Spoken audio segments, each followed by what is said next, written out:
نحمده ونصلي على رسوله الكريم أما بعد فأعوذ بالله من الشيطان الرجيم بسم الله الرحمن الرحيم ألا إن أولياء الله لا خوف عليهم ولا هم يحزنون الذين آمنوا وكانوا يتقون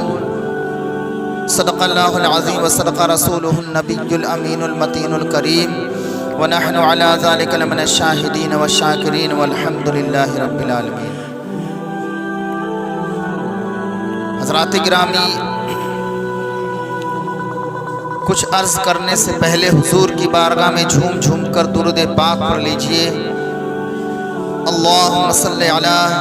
سیدنا و نبینا و مولانا محمد وبارک وسلم صلو علیہ وسلم صلاۃ و سلام علیک یا رسول اللہ صلی اللہ تعالی علیہ وسلم۔ حضرات گرامی، یہ رجب المرجب کی 9 تاریخ ہے آج، اور پچھلے جمعے کو میں نے بتایا تھا کہ یہ مہینہ بہت ہی بابرکت ہے۔ اسی مہینے میں عرس خواجہ منایا جاتا ہے، اسی مبارک مہینے میں ہمارے حضور کو معراج ہوئی تھی، اور اسی مبارک مہینے میں سیدنا امام جعفر صادق رضی اللہ تعالی عنہ فاتح، یعنی کونڈوں پر فاتح ہوتی ہے، اور اسی مقدس مہینے میں حضرت امیر معاویہ کا بھی وصال ہوا تھا، ان کا بھی عرس مناتے ہیں۔ تو اس مہینے میں بہت سارے اولیاء کاملین کا عرس مناتے ہیں، اور 27ویں تاریخ کو ہمارے حضور کو معراج ہوئی تھی۔ تو حضرات محترم، ابھی عرس خواجہ ہوا ہے، 6 تاریخ کو عرس خواجہ منایا جاتا ہے، اور آپ کا بہت بڑا احسان ہے مسلمانوں پر کہ آپ ہی کی آمد سے ملک ہندوستان میں اسلام پھیلا، اور حضور غریب نواز رحمۃ اللہ تعالی علیہ سے پہلے ایک بزرگ ہیں علی روشن، وہ اجمیر کی دھرتی پر آئے تھے، اور اس وقت کا جو راجہ تھا اس نے بڑا ظلم کیا، اور راجہ کی ایک بیٹی تھی، وہ بہت جادو کے تنتر منتر سے بہت مشہور تھی، تو اس نے اپنے تنتر کے ذریعے علی روشن بزرگ کو پریشان کیا،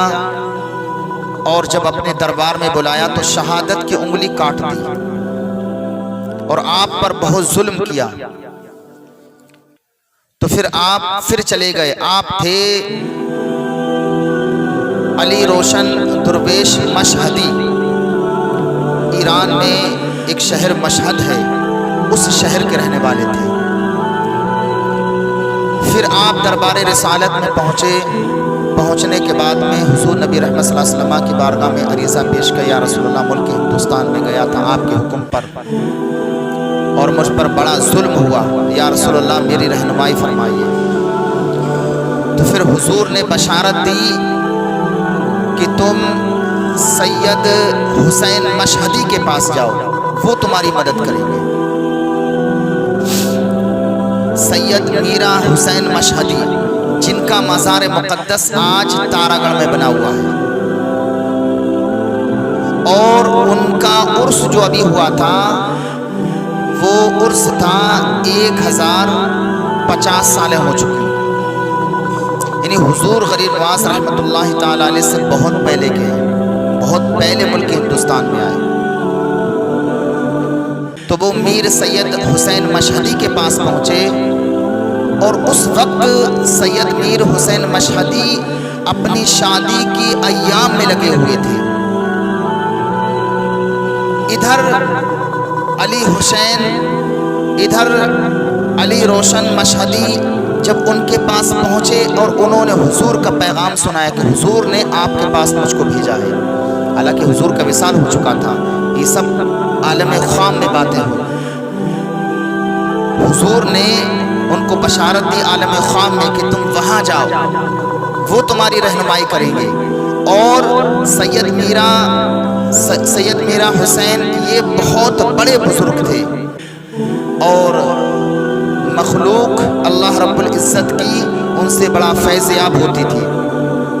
اگر کوئی شخص بیمار ہو جاتا اس کے لیے دعا کر دیتے، وہ صحیح ہو جاتا۔ تو جب علی روشن درویش مشہدی ان کے پاس پہنچے، کس کے پاس پہنچے؟ سید میرا حسین کے پاس، مشہدی کے پاس، تو انہوں نے کہا، پورا واقعہ بیان کیا کہ ہم ملک ہندوستان میں گئے اور اجمیر اور اس تارا گڑھ پہ ایک بادشاہ نے بڑا ظلم کیا، اور اس ہندوستان ملک میں طرح طرح سے لوگ خرافات کرتے ہیں، ایک اللہ کی عبادت چھوڑ کے بتوں کی عبادت کرتے ہیں، اور حضور نے ہمیں آپ کے پاس بھیجا ہے۔ اب دیکھیے میر سید حسین مشہدی کہتے ہیں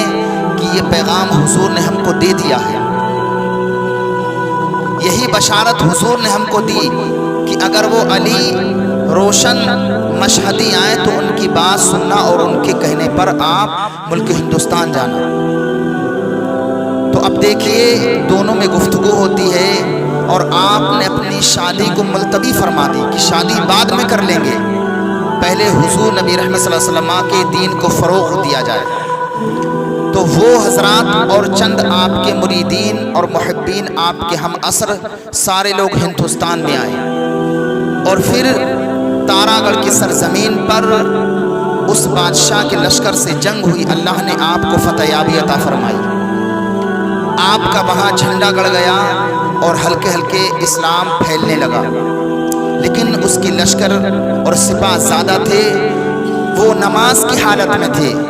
سید میرا حسین مشہدی،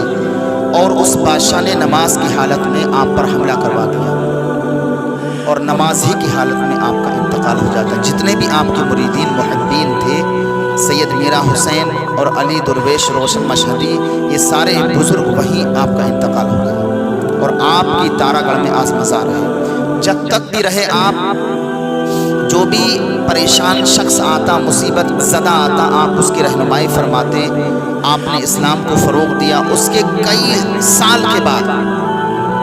حضور غریب نواز رحمت اللہ تعالی علیہ ملک ہندوستان میں تشریف لائے۔ تو تارا گڑھ کی حقیقت سمجھ گئے؟ تو حضور غریب نواز رحمت اللہ تعالی علیہ جب ملک ہندوستان میں آئے تو آنے سے پہلے حضور غوث اعظم کی بارگاہ میں گئے،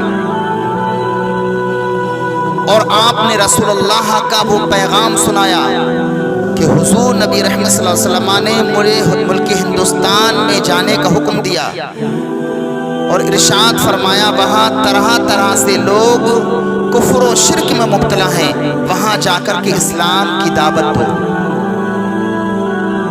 تو حضور غوث اعظم رحمت اللہ تعالی علیہ کی صحبت میں چند دن رہ کر آپ نے اسم اعظم سیکھا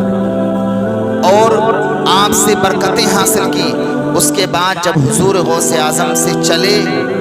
حضور غریب نواز، تو آپ نے کہا جب ملک ہندوستان کی سرحد پر پہنچو تو وہاں ایک شیر رہتا ہے، آپ کو پتا کون شیر رہتا ہے؟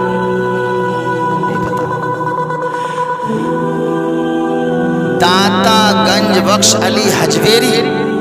ان کے دربار میں جا کر ان سے فیض یاب ہونا۔